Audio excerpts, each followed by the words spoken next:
see the emergence of sociology in 1838, we find that it was developed in the turbulent aftermath of French Revolution. The mission was to develop a science of society which would discover scientific laws, and it would be easy on the behalf of these laws, it would become easy to reconstruct and reorganize the disorganized society. So the idea and model was very clear. The model was to develop a scientific sociology of society. This trend lasted till very late 1980s, I find. But the abstract ideal was Western type of society with its territorial and nation-state borders. I agree with sociologist Ulrich Beck when it gives the name or title as container sociology, a period of the formation of sociological canon. The nature of sociological theories and sociological studies were in this regime and whole era anthropocentric, that is considered and engaged only in deliberations which are related to humans. In stage 2, I find the second trend emerging, but the trend was more or less the same. Just the label expanded from the science of society, it became the science of humanity. And the period was from 1980s to 2000. The science of society, which is globalizing following the Western model. The form of Westernization, especially I can say Americanization, it was proceeding on. Another sociologist I remember who mentions it as, and he observes Americans as main globalizers. But the formation of sociological canon continued in this regime also, in this era also. The third trend, which emerged after 2000 to 2016, it was the sociology of the era of multiple globalizations. Here, development of Easternization also became prominent. Alternative globalizations became prominent, but the label science of humanity was carried on. In this stage, local acquired the right to exist. This was the major trend. But the rapid expansion of sociological work outside sociological canon also emerged and were welcomed. After 2016 to date, in the post-globalization era, I see sociology as the science of fragmented humanity with multiplication of regional formations. The corpus of works of a canonical and non-canonical character is formed with dialogical features and intensification of interdisciplinarity. So the major trend which is before us is the trend of increasing interdisciplinarity. Emergence of COVID pandemic led to collapse of global ties and relations, a crisis period indeed. Post-globalization period takes a new identity here. And again, in Russia-Ukraine war times, united collective West model emerges. There is no opposition between local and global in this era, as of new type global formations, but with supremacy of universal values. So if we can summarize the major trends which are relevant today, we see rapid broadening of the boundaries of sociology.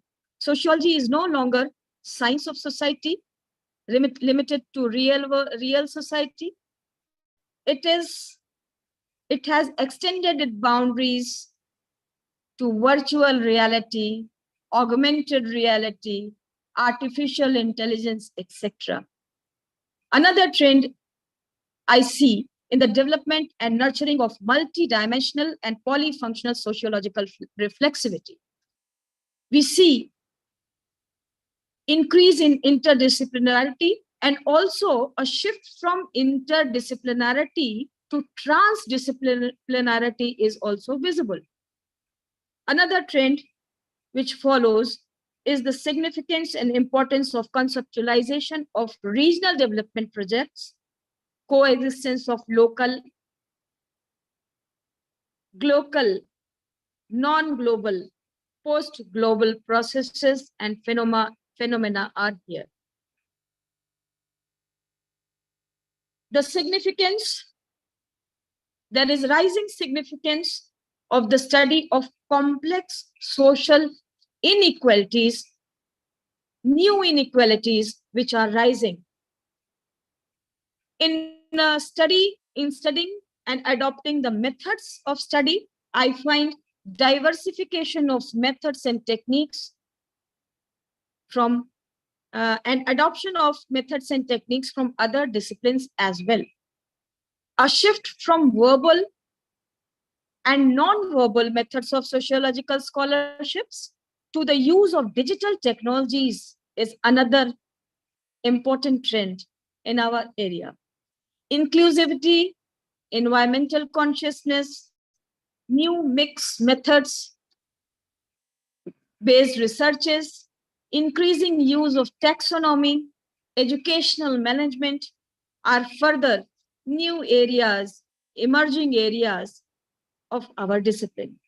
We are hopeful that this theme of refresher course will be able to give the participants a broad overview of some of the important modern sociological trends. Thanks. Okay. Thank you so much, ma'am. आपने बहुत विस्तार से sociological trends, किस तरीके से नए trend उभर रहे हैं, इस पर चर्चा की।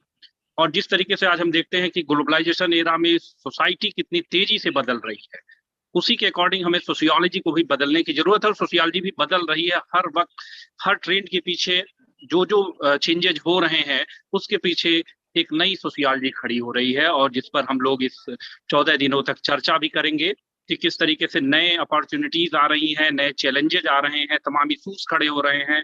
सोशियोलॉजिकल स्टडीज को लेकर के, सोशियोलॉजी सब्जेक्ट को लेकर के भी बहुत सारी चुनौतियां हैं आज हम लोग के सामने।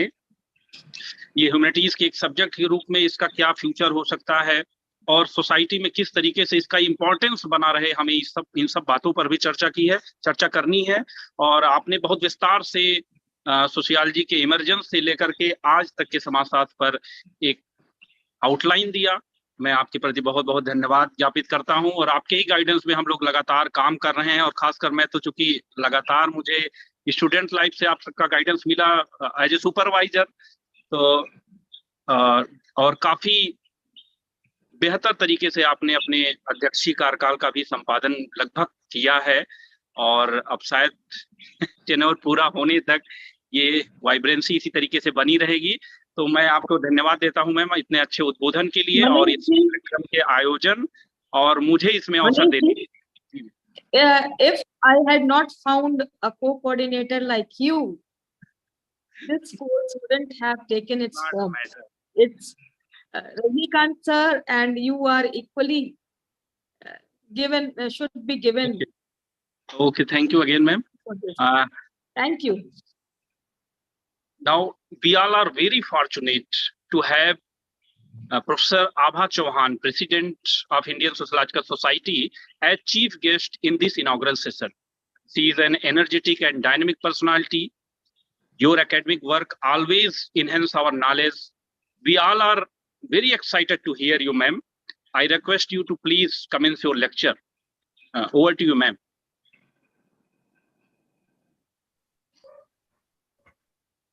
Hello, everybody. Good afternoon. Namaste. Can you hear me? Yeah, ma'am. Yes, ma'am. Yes. First of all, let me congratulate the university, Deen Dayal Upadhyay Gorakhpur University, for getting A++ and the Honorable Vice Chancellor, Professor Rajesh Singh ji, and also Professor Sangeeta Pandey for making this Department of Sociology very active, academically very vibrant and dynamic. And of course, each and every faculty member of this department. 18th refresher course, I think it's probably a record of its kind. So congratulations to the Department of Sociology of this university. And I'm really glad that, I got this information through this virtual platform that we are connected with from all over the country.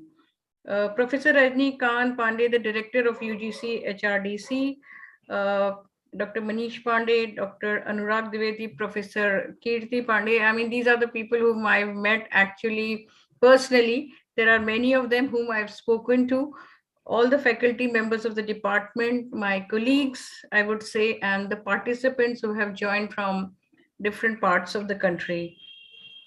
I think the topic is very relevant, and Professor Sangeeta, I think, has really set the tone to this course by outlining various dimensions of the recent trends in sociology.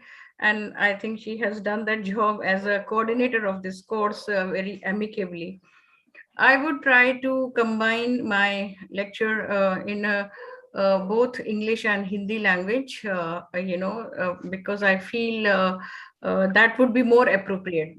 I can only say that. And given the time, maybe take half an hour, or maybe 35 minutes if I'm allowed, because that was the time I saw. It was about 25 minutes, but maybe between 25 to 35 minutes, and wouldn't really prolong more than that. I heard Professor Sangeeta and I heard the recent trend. I would like to say a few things which are related to it, but try my best not to duplicate or repeat what has been said. Of course, those are also very relevant, but focus more on sociology in India. Sometimes, because what happens is that we all know that sociology originated in the West, in Europe in particular, that we say it's a Eurocentric discipline, nearly 200 years. I don't think it's even 200 years. It's a very recent discipline, especially compared to all social sciences like political science or economics or law or philosophy, of course, all the other science subjects. And in India, of course, it came in the beginning of the 20th century as a part of the, one can say that during the colonial period. So its genesis or its origin of the subject, which is very much drawn from what happened in the West. We've all heard and we all read Durkheim, Marx, and Weber, and of course all the contemporary theorists that who are there, very relevant: Bourdieu, Anthony Giddens, Habermas, etc. But I would just focus a little more on sociology in India. And one can say that sociology in India, as it traces its history from the colonial period in the works of British administrators, Orientalists, missionaries, and Western scholars during the 18th and the 19th century. तो जो समाजशास्त्र की एक तरह से शुरुआत है 18वीं और 19वीं शताब्दी में, वो कॉलोनियल पीरियड, ब्रिटिश साम्राज्य में, थोड़े अंग्रेजी के शब्द बोलूंगी, शायद मुझे इतना पता नहीं होगा, लेकिन I will try to speak and combine both the language. तो ब्रिटिश एडमिनिस्ट्रेटर्स थे, ओरिएंटलिस्ट जो कि मतलब पश्चिमी हम कहें नजर से ईस्ट को या पूर्व को देखते हैं, और बड़ा कुछ रोमांटिसाइज और बहुत एक भारत के बारे में और जो ईस्टर्न कंट्रीज हैं उनके बारे में एक व्यू रखते हैं, एक अच्छा व्यू रखते हैं, लेकिन रोमांटिसाइज थोड़ा सा होता है वो. मिशनरीज आपको पता है और वेस्टर्न स्कॉलर्स, ये सब थे, तब शुरुआत हुई। और जो थीम्स थी उस समय वो थी local customs, caste system, joint family, economy and polity, villages, tribes, ethnic communities. और इसका एक नतीजा हुआ कि अगर आप ये देखेंगे 18वीं और 19वीं शताब्दी में बहुत सारा ऐसा लिटरेचर है जो कि मोनोग्राफ के रूप में है। बहुत सारी ट्राइब्स पे स्टडी है, चाहे वो हेमंडॉफ हो, वरियर एल्विन हो, और इस तरह के बहुत ग्रिगसन हो। तो उस तरह का काम, मतलब कि ट्राइब्स पे monographs, village studies, tribal studies, ethnic community, census जो हमारा 1871 से शुरू हुआ, गजेटियर्स, उस तरह के काम आप देखिए। एक समाजशास्त्र को कितना एक तरह से सब्जेक्ट मैटर भी देता है, एक तरह से like it's a stock of knowledge. वो अगर हम आज ढूंढने जाएं और देखने जाएं तो बहुत फ्रेगमेंटेड तरीके से है। हालांकि fragmentation is also very important as a part of postmodernism and post structuralism, but जो नॉलेज उस समय थी, अब हम कोई हटन उठा लें, मजूमदार उठा लें, हीरालाल रसल की जो बुक्स हैं वो सेंट्रल एशिया की ट्राइब्स, मतलब कुछ भी आप देखें तो हमारे पास बहुत सारा मटेरियल है। सब कुछ बहुत रेलेवेंट हो आपके लिए ये जरूरी नहीं है, लेकिन इसकी एक अहमियत है। जैसे मैं देखती हूँ 1871 में जब सेंसस शुरू हुआ तो एक स्टूडेंट मेरे अंडर काम कर रहा था, वो एक ओबीसी कम्युनिटी पे कर रहा था, उसको उसका डेटा नहीं मिला। तो उसने 1931 का सेंसस उठाया और उसने कहा कि मैम ये एक मुझे डेटा मिला। तो जैसे हम SC ST OBCs या जनरल कैटेगरीज की बात करते हैं तो बहुत लोग इसका अपोज करते हैं कि कास्ट बेस्ड नहीं होना चाहिए, क्योंकि कास्ट को बढ़ावा मिलता है और जो चीज हम खत्म करना चाह रहे थे। लेकिन कुछ लोगों का ये आर्ग्यूमेंट है कि अगर जैसे कि उसमें एक झीर कम्युनिटी है जो कि एक खाना बनाने का काम करते हैं, या जैसे नाविक हैं, या हांजी कम्युनिटी है कश्मीर में, या नाई बढ़ाई, हम लोग को पता है कौन कौन सी। तो उन पे पर्टिकुलर डेटा नहीं था। उन्होंने, उस लड़के ने मुझे, जो मेरे अंडर काम कर रहा था, उसने ये दिखाया कि ma'am where do the OBC stand in the administration, political jobs etcetera. तो वो कहते हैं कि even below SC and ST, तो कहीं ना कहीं, और specially the most backward classes. तो उसकी क्या अहमियत थी उस 1931 के सेंसस की, कि वहां से उसने उस पर्टिकुलर कम्युनिटी का फिगर देखा और उसने एक अंदाजा लगाया। We don't even know how many OBCs are there in JNK। हम कह सकते 35 है, 40 है, 45 है। तो एक उसकी वो अहमियत होती है। तो ये नहीं कि ऐसा होने से कास्ट बढ़ती या नहीं बढ़ती, वो एक दो व्यू पॉइंट्स हैं। लेकिन जो एक किसी भी स्टडी का एक महत्व है वो डेटा से आता है, और बशर्ते कि वो डेटा सही इकट्ठा किया जाए और बिल्कुल ऑब्जेक्टिवली किया जाए। तो इसलिए इन जो सर्वेज या गेजेटियर्स या मोनोग्राफ्स रहे, उनकी बहुत बड़ी अहमियत थी। हालांकि this facilitated the Britishers to rule and administer the country. It produced the pioneers of sociology in India, जहां से हम लोग आते हैं। They were largely associated with what came to be known as popularly two distinct traditions of sociology, the Lucknow School and Bombay School, around 1919 and 1921. And therefore, we can say that we celebrate 100 years of sociology in India, क्योंकि 1920, 21, 22 और यही साल रहे जहाँ पे एक समाजशास्त्र एक तरह से स्थापित हुआ था, खासकर लखनऊ और बॉम्बे स्कूल में, पर बहुत सारे और डिपार्टमेंट जैसे कैलकाटा है, मैसूर है, इनमें भी शुरू हुआ। And these represented diverse perspective, theoretical formulation, substantive concern, and these two schools in particular laid the foundation of sociology as a discipline and subject matter in India.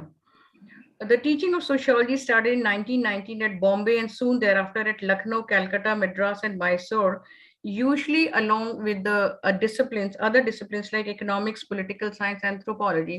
तो आप ये देखेंगे कि जो समाजशास्त्र जब शुरू हुआ तो आप कहेंगे सोशियोलॉजी एक एंथ्रोपोलॉजी का हिस्सा था, या लखनऊ में इकोनॉमिक्स डिपार्टमेंट का हिस्सा था। तो कैसे एक जो विषय है उसका एक विस्तार ही नहीं होता, बल्कि उसकी जो अपनी ग्रोथ है, how sociology established itself as a separate subject, it's with its own distinctive characteristics, its own theories and methodologies and subject matter. ये एक विषय के लिए बहुत जरूरी है। जैसे मेरे फादर हैं professor Brijrajan, I think most of you must have met. him, he's no more, of course, all of you know, but उन्होंने मुझे बताया कि लखनऊ स्कूल से जो उनकी एमए है वो इकोनॉमिक्स में थी, और जब वो सोशियोलॉजी में जाते थे, अप्लाई करते थे, तो पूछते थे, क्योंकि उस समय ऐसा ही था, जैसे एससी दुबे है, उन्होंने पॉलिटिकल साइंस से शुरू किया, तो किस तरह से विषय जो है उसकी अपनी एक अहमियत एक वक्त के साथ बढ़ती जा रही है और बढ़ती चली गई, उसका थोड़ा सा हम लोगों को अगर थोड़ा हिस्टोरिकल या ऐतिहासिक तरीके से हम देखें तो वो हमें मिलता है। So subject matter sociology spread much faster after independence. हालांकि उसका जेनेसिस कॉलोनियल पीरियड में अंग्रेजों के टाइम में के उनके शासन में रहा। द इंडियन सोशोलॉजिकल सोसाइटी, जिसको हम लोग सभी लोग रिप्रेजेंट करते हैं, वो 1951 में बॉम्बे में शुरू हुई थी। सोशोलॉजिकल बुलेटिन जो 52 में हुआ था वो बहुत प्रोमिनेंट है, आज भी है, सेज उसको पब्लिश करता है, और 2 जर्नल्स और हैं including one in Hindi. And एक और ऑर्गेनाइजेशन थी, ऑल इंडिया सोशोलॉजिकल कॉन्फ्रेंस, जो कि 1955 में बनी थी, और ये इसमें जो जो पहली वाली थी जो इंडियन सोशोलॉजिकल सोसाइटी, इसमें प्रोफेसर जीएस घुरे का या बॉम्बे स्कूल का बहुत अहम योगदान था, श्रीनिवास का बहुत योगदान था, जो उस स्कूल से जुड़े थे। लेकिन जो ऑल इंडिया सोशोलॉजिकल कॉन्फ्रेंस थी, उसमें जो लीडरशिप आती है, जो नेतृत्व आता है, वो लखनऊ से आता है, specially professor Radha Kamal Mukherjee, professor DP Mukherjee, professor DN Majumdar, professor RN Saxena, and इन लोगों ने काफी कॉन्फ्रेंसेस ऑर्गेनाइज की, पर ये रियलाइज किया कि अगर सोसाइटी है और दूसरी तरफ कॉन्फ्रेंस है, meaning Indian sociological society and all India sociological conference, they thought that it is a good idea to merge the two and not make them separate. So in 1967 they were merged. Professor G.S. Ghurye जो है उस समय Tata institute of social sciences type 2 में 3 और 1 और type 3 में 1967 में Tata institute of social science में जो कॉन्फ्रेंस थी वो उस मर्जर के बाद पहली थी, जिसमें professor GS Ghurye chief guest थे और प्रोफेसर एम एन श्रीनिवास जो थे वो प्रेसिडेंट थे आईएसएस के। तो उसके बाद बहुत सारी हुई और होती चली आ रही है। जो लास्ट कॉन्फ्रेंस 2021 में हुई 21 में, वो मेघालय में हुई 47th, और मेरे ख्याल से बहुत सारे लोग आप में से भी उसमें गए हैं। So, जैसे कि संगीता जी ने बोला कि it is becoming important due to its, I would say, interdisciplinary and multidisciplinary character, and also because of the several subfields it had. Subfields में मतलब जैसे हम political sociology, कोई economic, कोई urban and industrial sociology, social anthropology, और मतलब अब तो खैर बहुत डायस्पोरा, ग्लोबलाइजेशन, जेंडर स्टडीज, बहुत सारे चीजें हैं जो कि सोशियोलॉजी में आता है। आप सब कुछ कर सकते हैं, किसी भी चीज पे रिसर्च कर सकते हैं, of course from a sociological perspective. तो एक तरह से ये जो इसका नेचर है of multidisciplinary, it gives scope to many people, many youngsters to diversify their prospects in job and education. जैसे कि आप एक टीचर और एक रिसर्चर के अलावा it's a good administration jobs का सब्जेक्ट है, जैसे बहुत से लोग आईएएस वगैरह में लेते हैं, या एनजीओज हैं, या गवर्नमेंट के बहुत सारे डिपार्टमेंट्स हैं, जैसे रूरल डेवलपमेंट है, सोशल वेलफेयर है, women's department, tribal affairs. So I think anywhere the teaching and learning of the discipline is always useful. So then this subject actually grew very widely. और मैं ये कहूंगी कि professor Anand Kumar का अगर आप एक आर्टिकल देखें जो हिंदी में है, समीक्षा, जो भारतीय समाचार समीक्षा 2020 में है, उसमें उन्होंने कि growth of sociology in India, उस पर काफी अच्छा लिखा है। और till around 2020 sociology is taught in 15,000 universities and colleges, और बहुत सारी प्राइवेट यूनिवर्सिटीज भी आ गई हैं, और हमको ये पता लग रहा है, और कहीं ना कहीं हमको सभी को बहुत ज्यादा ये कंसर्न है, ये हमारी चिंता भी है कहीं कहीं कि हमारा जो सब्जेक्ट है उसकी रेलेवेंस जो है, उसकी यूटिलिटी जो है वो बरकरार रहनी चाहिए, और शायद इसमें हम सबका एक बहुत बड़ा फर्ज है। मोर देन 5,000 मेंबर्स हैं इंडियन सोशोलॉजिकल सोसाइटी के आज की डेट में, और they are increasing, and I am hopeful that it is going along with the character, the quality of research and teaching that we have, and of course publication. So, maintaining the usefulness and popularity of the subject, its conceptual and methodological vigor, and the quality of teaching and research pose specific challenges. जैसे हम challenges की अभी बात कर रहे थे, तो विषय की अहमियत जो है उसका उसका कितनी महत्वपूर्ण है, और वो अपने को किस तरह से डाइवर्सिफाई कर रही है, किस तरह से मार्केट ओरिएंटेड बना भी रही है लोगों के लिए, वो बहुत महत्वपूर्ण है। लेकिन उसमें थोड़ा सा चिंता का विषय ये है कि बिल्कुल ऐसी ना हो जाए कि जैसे वो स्किल लोग सीख रहे हैं या सिर्फ वो उस तरह की चीजें हैं, लेकिन जो एकेडमिक्स है वो उसकी जो क्वालिटी है वो उतनी ही बरकरार रहनी चाहिए। ये इम्पोर्टेंट है, ये जरूरी है। From the viewpoint of theory, methodology, and research interests, the development of sociology in India has been greatly impacted by the Western countries, initially by the UK, United Kingdom, Europe, and the United States. And earlier, the main areas of teaching and research in sociology were family, kinship, marriage, caste, religion, tribe, rural and urban societies, and social stratification.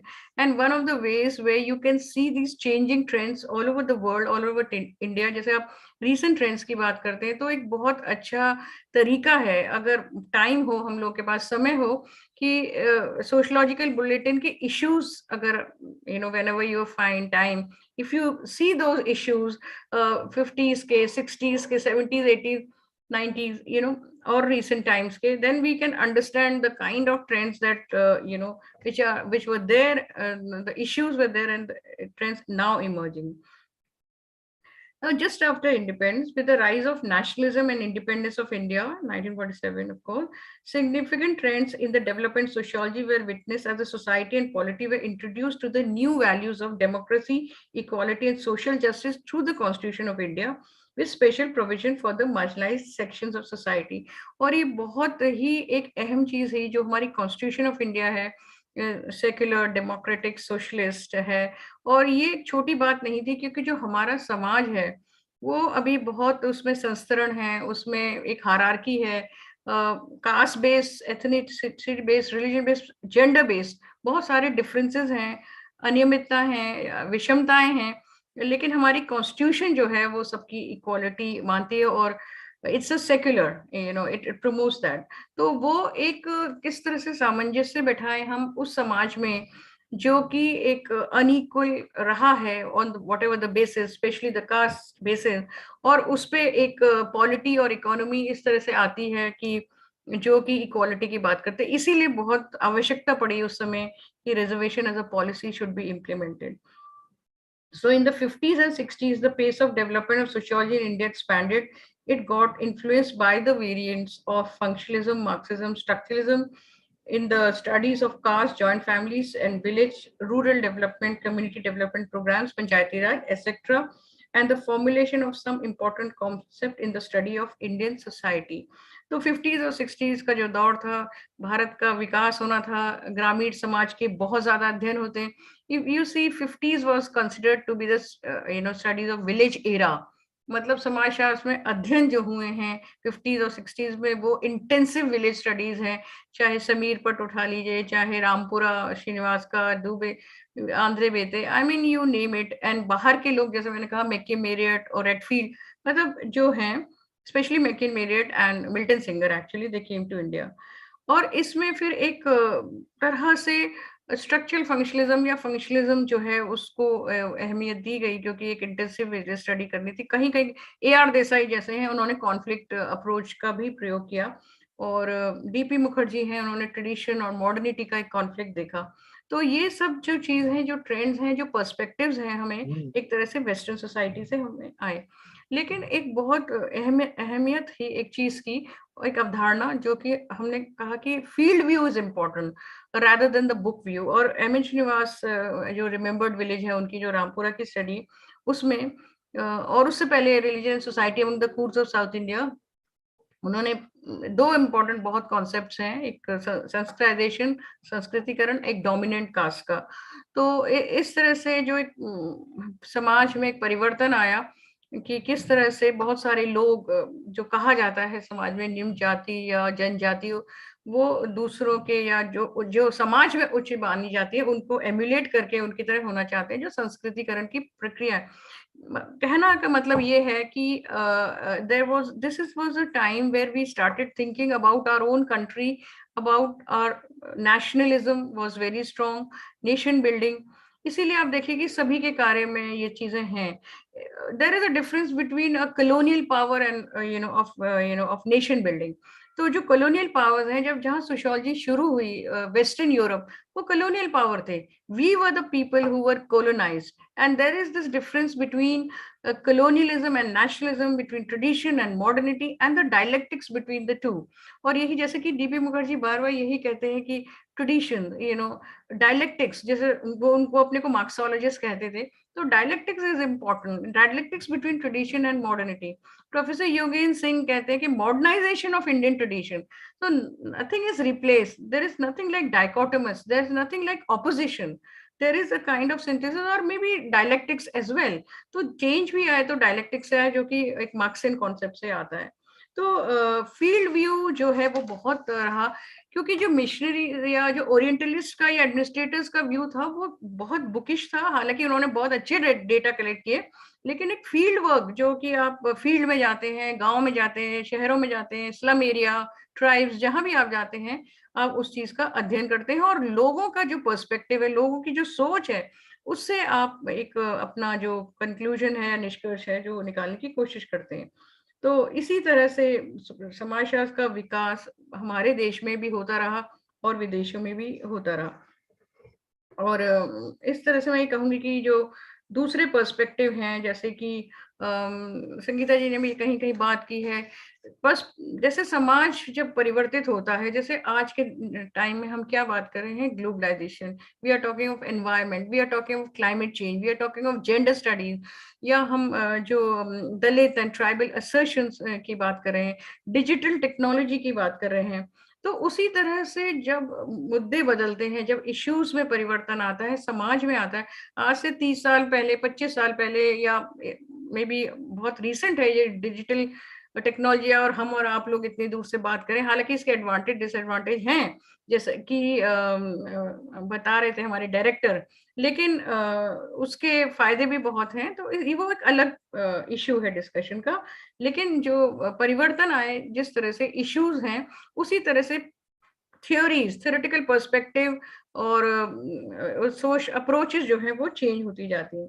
तो एक दो चीजें जो change हुई वो ये हुई कि जैसे पोस्ट मॉडर्निज्म की बात आप कर रहे हैं, या पोस्ट स्ट्रक्चरलिज्म की बात कर रहे हैं, तो उसमें यही है कि सब कुछ यूनिफॉर्म नहीं है, सब कुछ एक जैसा नहीं है, nothing is unified, nothing is universal, everything is like fragmented.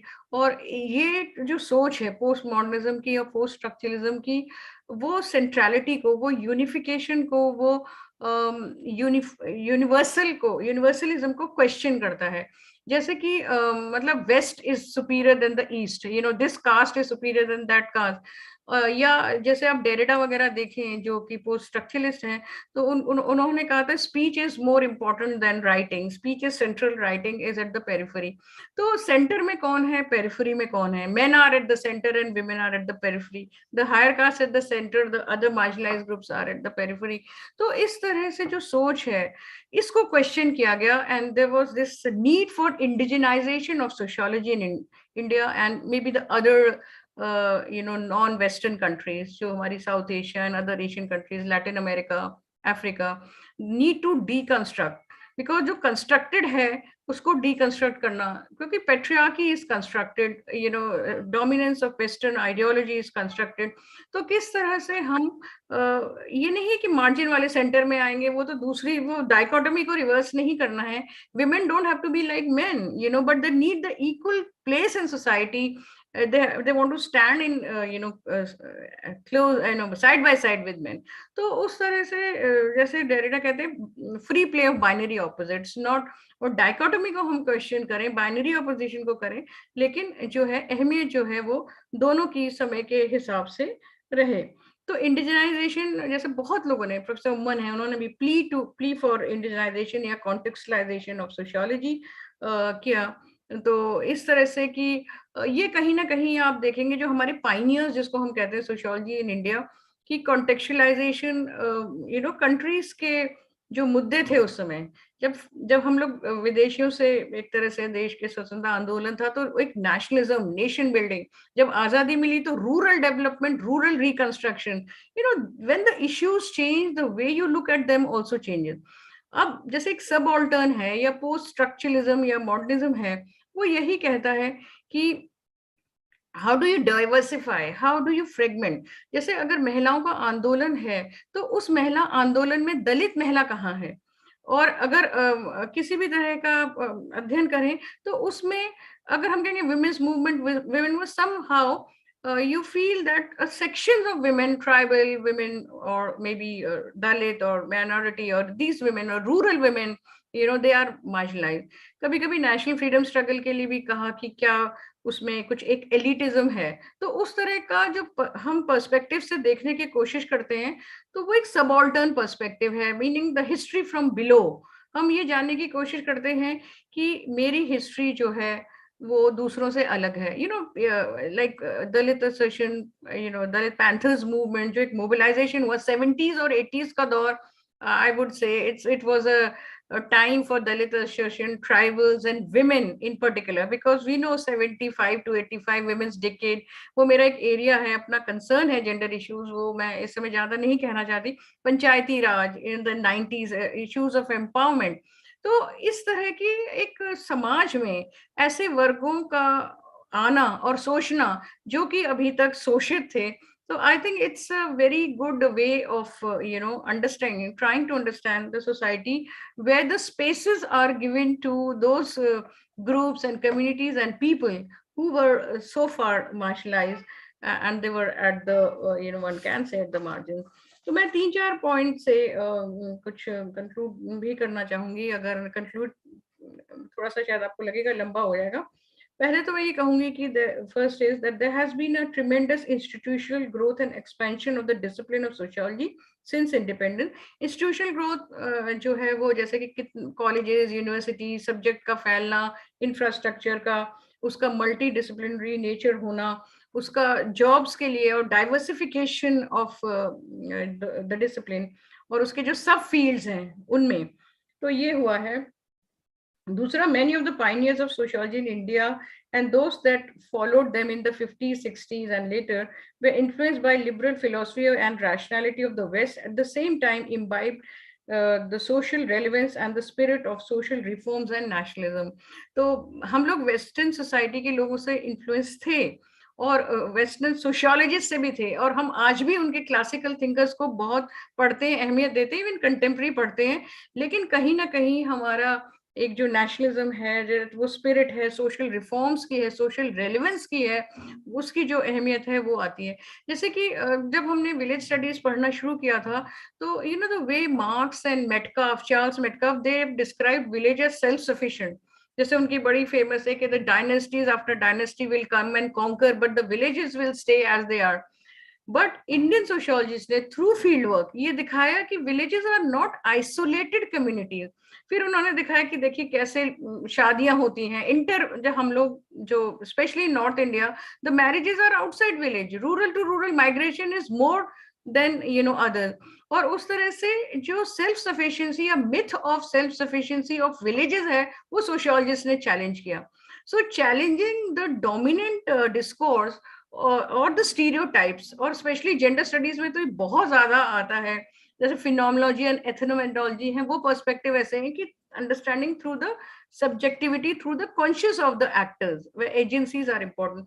तो इस तरह की चीजें सोशियोलॉजी का मैं एक समझती हूँ एक बहुत अहम रोल है कि to critique and challenge the general given stereotypes in society, not just to accept as they are, और to enter into dialogue and debate.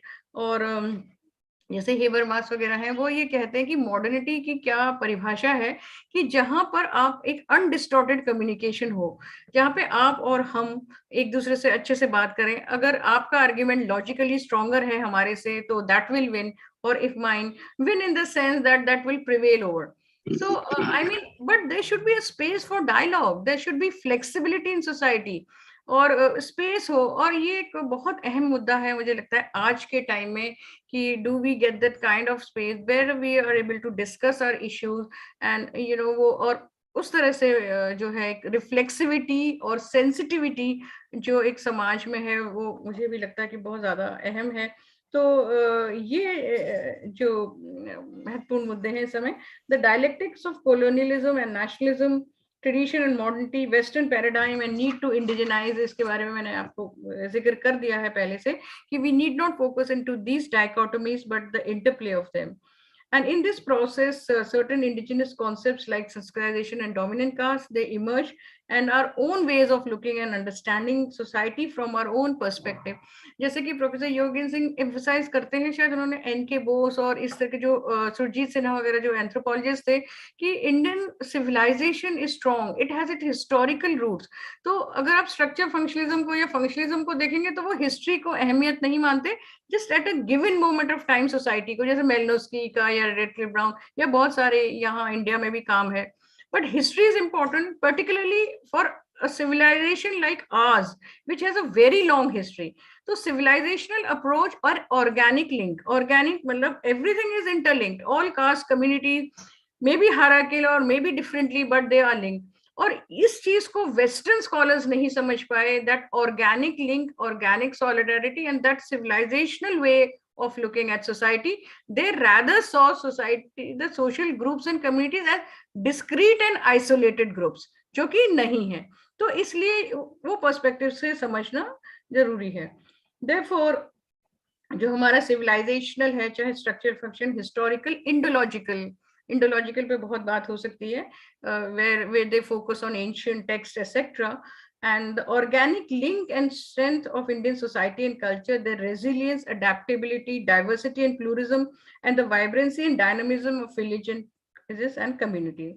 So, and on the other hand, of democracy, social justice, nation building, social integration are also very important. So, जो ultimately theories में जो change आया, theoretical perspective में आया, जैसे कि ड्यूमो कह रहे थे इंडोलॉजिकल पर्सपेक्टिव की it's interpreted from Brahmanical point of view because caste system is interpreted structurally also from on the basis of ritually purity and pollution. तो रिचुअली जो हायर होगा, काम है, ऑक्यूपेशन है, रिचुअली कौन सा हायर, खाना है, food, everything is. But when Dalit association started, they say we make our own history, है ना.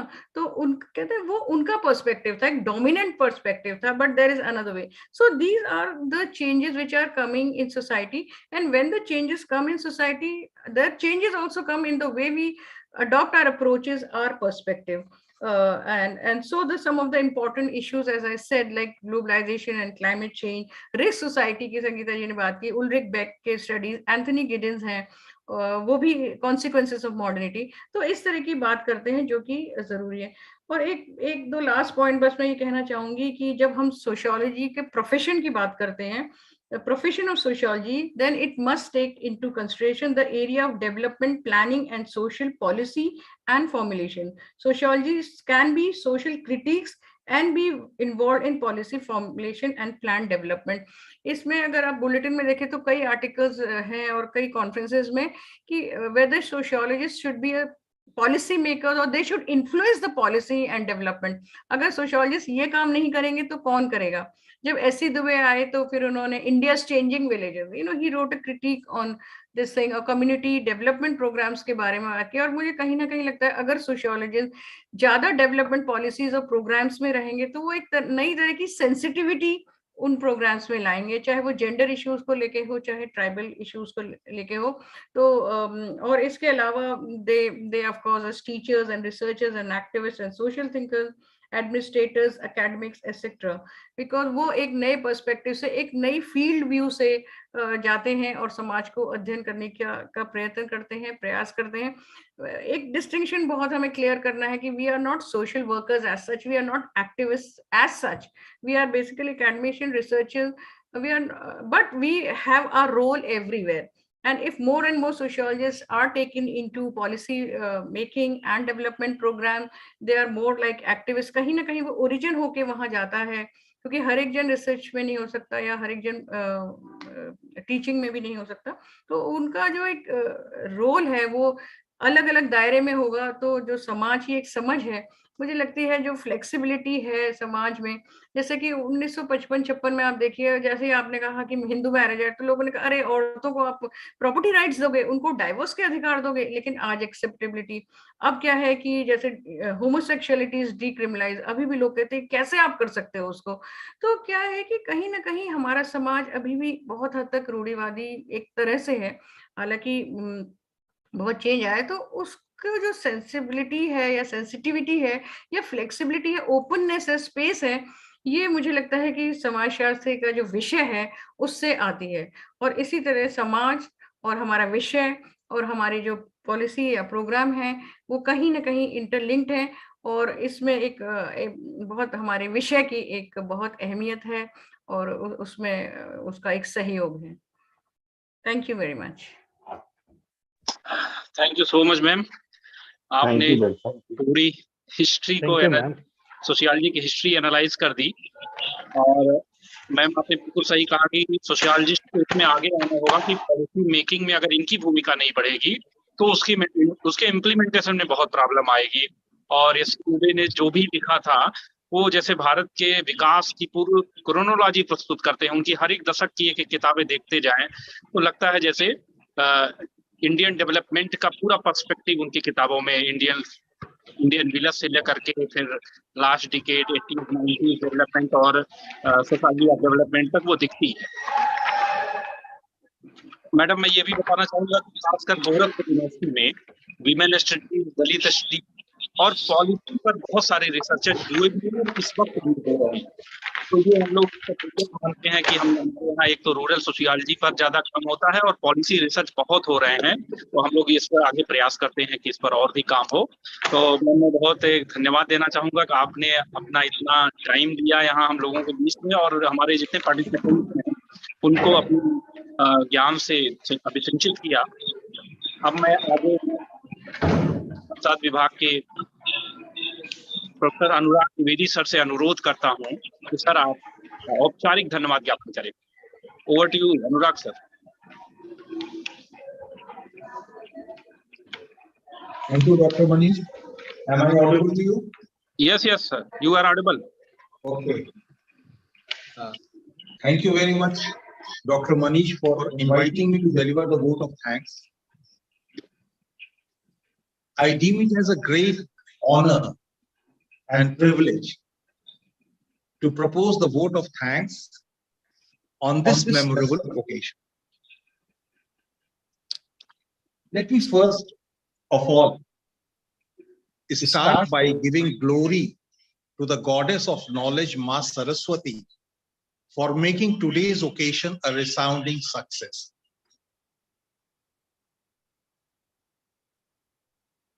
First and foremost, I would like to express my thankfulness to Professor Abha Chauhan ji, whose knowledgeable contribution mesmerized each of us. Professor Chauhan, in spite of her busy schedule, consented to inaugurate this 18th refresher course in sociology on a very pertinent and relevant topic: recent trends in sociology issues and concepts. Professor Abha Chauhan is an academician par excellence, and she is an internationally acclaimed sociologist. She is at present the president of Indian Sociological Society, which is the premier association of Indian sociologists in India. On behalf of the Department of Sociology, HRD Center, I express my thankfulness to Professor Abha Chauhan. And thank you for sparing valuable time to inaugurate this course. Thank you very much, madam.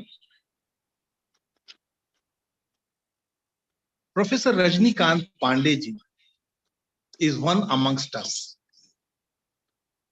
As Director of Human HRDC Center, Gorakhpur University, has entrusted the responsibility of organizing this refresher course. to the department. He was regularly monitoring the progress of the program. Thank you very much, sir, for your kind guidance, cooperation, and help, which encouraged us in organizing this event. We are grateful to you, sir. The coordinator of this 18th refresher course, Professor Sangeeta Pandey, who happens to be the head of the department also, deserves a special thanks for her uninterrupted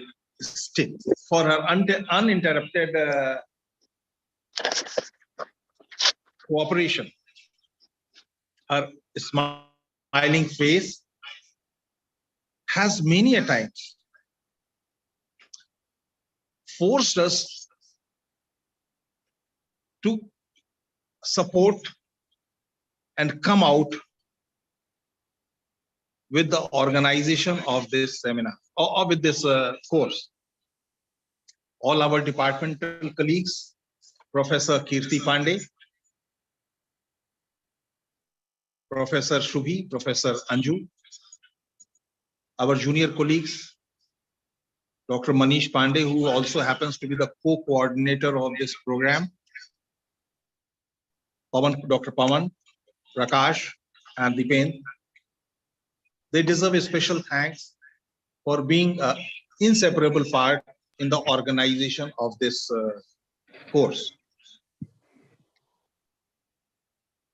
And they have extended their help in myriad ways.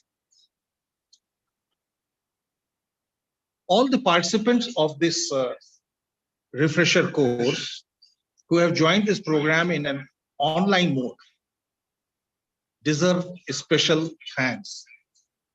Without their participation, this program would have never seen the light of the day. Lastly, but not the least, I would like to thank all those directly or indirectly involved in the successful completion of this program. Thank you very much. Thank you. Okay, thank you so much, sir.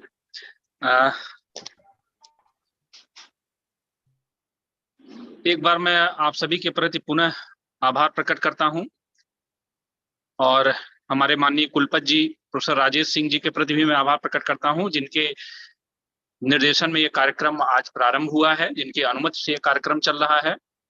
और अंत में मैं professor Sangeeta Pandey ma'am से चाहूंगा कि कुछ last remark करें, फिर उसके बाद हम लोग कार्यक्रम के समापन की घोषणा करें। मेरी आवाज नहीं जा रही क्या? मेरी आवाज नहीं जा रही? Am I audible? जी मनीष जी, आवाज आ रही है आपकी। Yes sir. तो डायरेक्टर सर की अनुमति हो तो कार्यक्रम को समाप्त किया जाए। और सभी पार्टिसिपेंट से मेरा रिक्वेस्ट है कि 4:30 हम लोग फिर मिलते हैं इंटरेक्शन सेशन के लिए, जिसमें आपको कुछ कोर्स से रिलेटेड जो इंफॉर्मेशन है वो कोऑर्डिनेटर के द्वारा दी जाएगी। तो आप सभी लोग से रिक्वेस्ट है कि 4:30 कनेक्ट होंगे।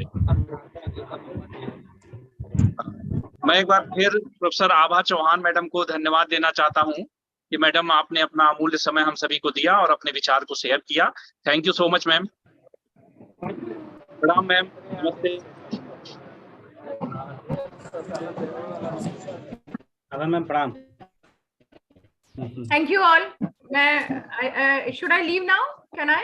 Yes, you can leave. Thank you ma'am. प्रणाम मैम, प्रणाम। प्रणाम सभी को और बहुत बहुत धन्यवाद। मैम प्रणाम, थैंक यू मैम, प्रणाम जो है जी Thank you. Thank you ma'am, बहुत अच्छा आपने आज। संगीता मैम आपका अनम्यूट कर लें खुद को। संगीता मैम अनम्यूट कर लें।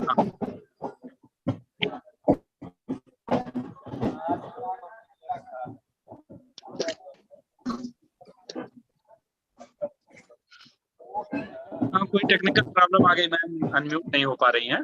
खैर, मैं सभी के प्रति आभार प्रकट करता हूं कि कार्यक्रम ये संपन्न हुआ आज इनॉग्रल सेशन। फिर हम लोग 4:30 बजे इंटरेक्शन सेशन में मिलते हैं। ओके।